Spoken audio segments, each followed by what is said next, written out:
La entrevista con Ramsés Yunes. Siempre muy generoso con ese medio de comunicación, el senador Alejandro Armenta es el presidente de la Comisión de Hacienda en la Cámara Alta. Señor senador, gracias por su generosidad. Muy buenas tardes. Ramsés, gracias a ti, gracias a Radio en Contacto, con toda la región hermana de Veracruz y Puebla. Y en Puebla, que por ahí esta se oye. oportunidad de comunicación. Te saludo desde el Senado de la República. Aquí estamos todavía. Señor senador, pues sigue habiendo controversias, se están rasgando las vestiduras en el Banco de México. Dicen que con esta iniciativa que mandó el senador Monreal y que ya fue aprobada, la falta que se ratifique por los diputados, se le está quitando autonomía, se está vulnerando las reservas de nuestro país con el crimen organizado, esta iniciativa de la ley del Banco de México. ¿Se está violando la autonomía de Banjico, señor senador? Por ningún motivo, Ramsés.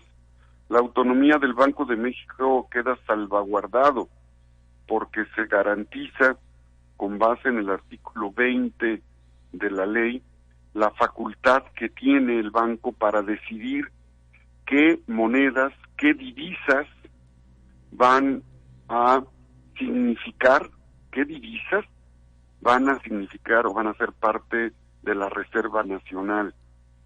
Los esquemas y las herramientas para combatir el lavado de dinero están perfectamente establecidas y con esta ley se fortalecen. Con esta ley se fortalecen la forma en la que se combate el lavado de dinero.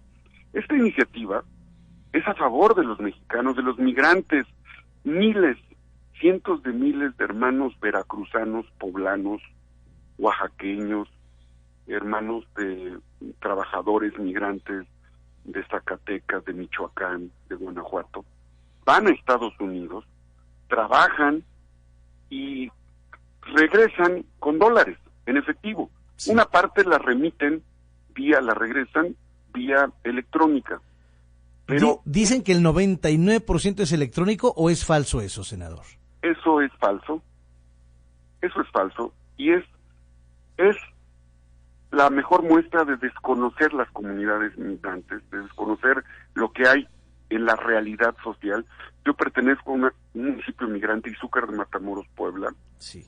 Y acuérdate que Puebla tiene más de 2.5 millones de poblanos mexicanos. Así. En Nueva York, New Jersey, Pasay. Pero lo mismo pasa con Veracruz. Sí, claro. Y con otros estados. Sí. Regresan nuestros hermanos migrantes trabajadores con 100, con 200, con 1,000, con 2,000 dólares. Regresan a su país y viven una tragedia porque sus dólares, que deberían de ser cambiados a 20 pesos, 21, 19, no se los toman en el banco, no les permiten hacer el cambio y ellos tienen que acudir al mercado informal de cambio.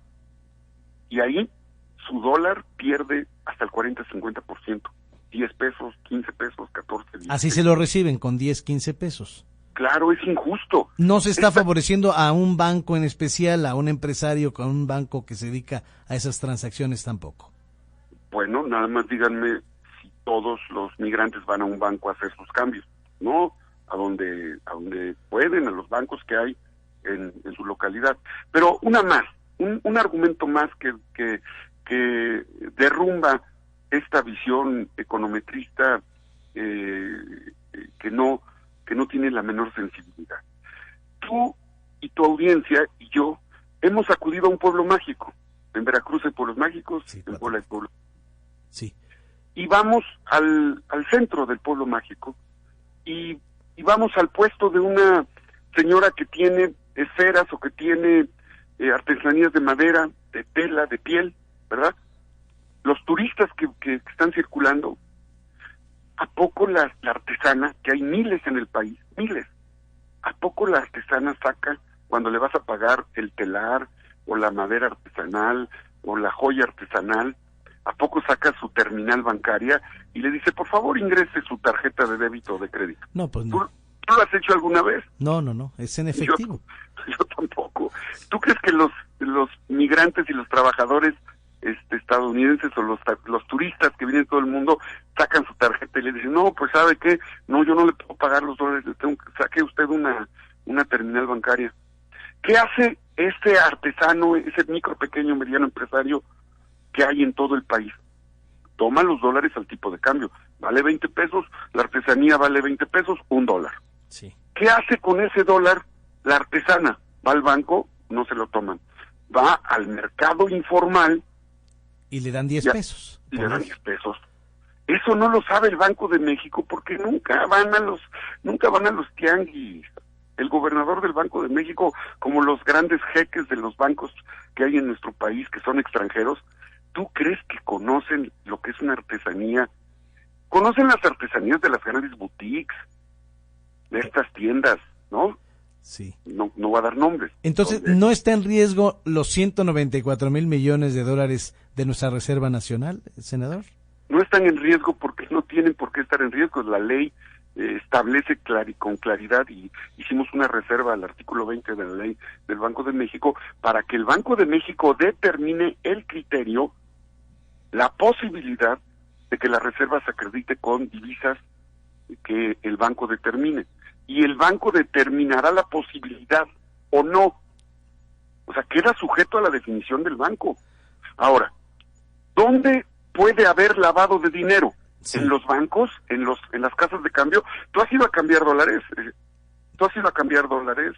Ramsés? Cambiar muy pocas veces, sí. Y bueno, a veces... pero tu audiencia sabe cuando va a cambiar dólares, porque ellos es lo que dicen, que por ahí se van a filtrar los dólares del crimen organizado. Exacto. Cuando vas a cambiar dólares te piden tu acta de nacimiento, tu CURP, tu credencial de lector, si sales al extranjero, tu visa o pasaporte. Además te hacen llenar un formulario, a qué empresa te dedicas, cuál es tu actividad comercial, tus números telefónicos. Seguramente los funcionarios del Banco de México nunca han ido a cambiar dólares en ventanilla de una casa de cambio. Entonces... ya me imagino, sí.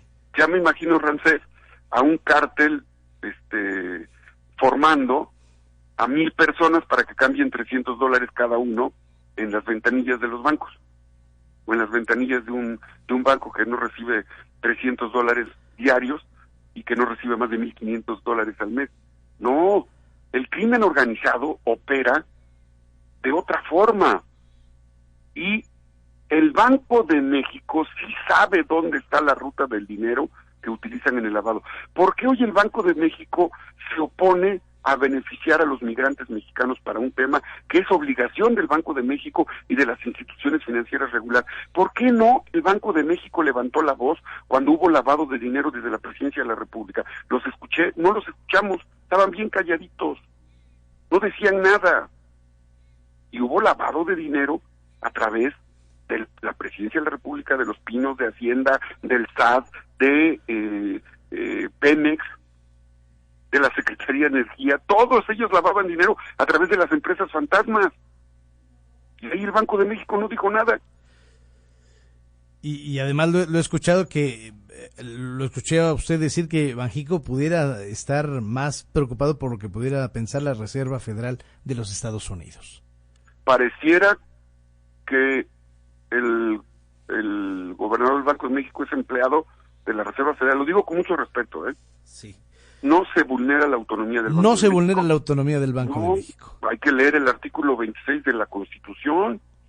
Hay que leer las disposiciones legales establecidas en la ley. Ahora, también es importante decir con claridad que esta iniciativa que impulsó el senador Ricardo Monreal de Morena fue apoyado por senadores de todos los partidos políticos. Hubo consenso.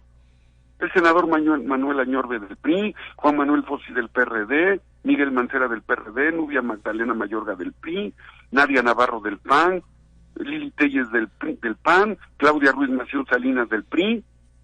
Lean el artículo 28 de la Constitución. Ahí está muy claro las funciones sobre la autonomía del Banco de México y el órgano que tiene el Banco de México para regular la prevención de operaciones con recursos de procedencia ilícita. Así es que no lo hay. Lamentamos mucho. Esto más parece, recuerdo muy bien cuando el sistema financiero boicoteó la iniciativa para bajar las comisiones bancarias. ¿Sí te acuerdas que sí, que presentamos una iniciativa y luego los bancos, se cayó la bolsa y hicieron drama porque México es un paraíso fiscal y financiero para los bancos.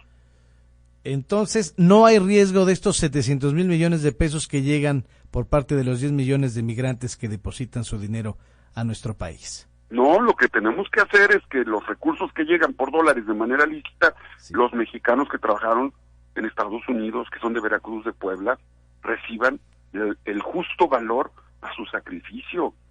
Hay que conocer, hay que vivir entre los migrantes, hay que conocer las comunidades migrantes, hay que saber lo que pasa en el cambio de los dólares de nuestros hermanos migrantes, el viacrucis que viven, la decepción que viven cuando se dan cuenta que trajeron $1,000 para pagar la operación de su mamá y que no les alcanza para pagar la operación, porque las autoridades del Banco de México y las autoridades financieras no han resuelto un problema que tiene que ver con agilizar y facilitar el tipo de cambio, los procesos de cambio monetario. Entonces, para cerrar este tema, esta ley protege a los migrantes que mandan sus remesas a nuestro país. Desde luego, está hecha para ellos y para el turismo. Te comenté lo del turismo. Sí. Bueno, vamos a decirle al Banco de México si va a invertir ¿te parece unos 20 millones de terminales bancarias en todas los artesanos del país? ¿No? Hay que decirle al Banco de México, dentro de las reservas que tiene, para que ya no pase esto, que invierta en 20 millones de terminales bancarias. Perfecto. Y que se las done a todos los artesanos que hay en los pueblos mágicos de nuestro país. Esa sería una buena iniciativa. Pues sí. Si no quieren que reciban dólares en efectivo, hay que proponerle al gobernador del Banco de México que con las reservas o las utilidades que tiene de las reservas invierta en 20 millones de terminales bancarias para todos los artesanos, los micro, pequeños y medianos empresarios que están en los pueblos mágicos y que llegan los turistas extranjeros y pagan con dólares. Y entonces sí, ya no digo nada. Perfecto. Pues teníamos que saber la versión de quien está en la Comisión de Hacienda, quien la preside en la Cámara Alta. Le agradezco muchísimo, senador. Ya nada más por último, se aprobó también la reforma que obliga al aumento del salario mínimo, sea mayor a la inflación. Sí, estos 2 últimos años con el presidente Andrés Manuel ha tenido una recuperación del salario histórica, también hay que decirlo, con el respaldo de los empresarios mexicanos nacionalistas. Qué bueno, es muy importante, es vergonzoso, dice el presidente Andrés Manuel, que México siga siendo el país cuyo valor del salario sea el último en todo el continente. Y esto es resultado de gobiernos que piensan como el Banco de México, que no importan ni los trabajadores migrantes, ni importa el valor adquisitivo de los salarios de los trabajadores. Oiga, pero fue un año que no hubo tanta productividad, senador. Sí, pero hay un rezago histórico del valor adquisitivo de los trabajadores. Senador, le agradezco muchísimo, le aprecio su generosidad, se escuchó en Puebla y en Veracruz y siempre muy, muy generoso con este medio. Muchas gracias, Soy tu corresponsal y estoy en el Facebook en Alejandro Armenta, sí, en el Twitter y en Instagram en @Armenta conmigo. Claro que soy tu corresponsal, es un honor ser corresponsal de Radio en Contacto con Ramsés Yunes. Muchas gracias, el honor es nuestro, senador, y feliz año, y que felices tenga fiestas. También buena Navidad. Gracias. Gracias a ustedes. Bueno, pues ahí están las dos partes, escuchamos, ¿no? A gente, a especialistas financieros, que fue un error, ¿no? Al haber aprobado esta iniciativa, y dice el senador Alejandro Armenta que no, se protege a los migrantes, que es falso que haya transferencias totalmente al 99% electrónicas, sino que la gente tiene que cambiar en el mercado negro sus dólares, se los dan a muy bajo precio. Usted tiene las dos versiones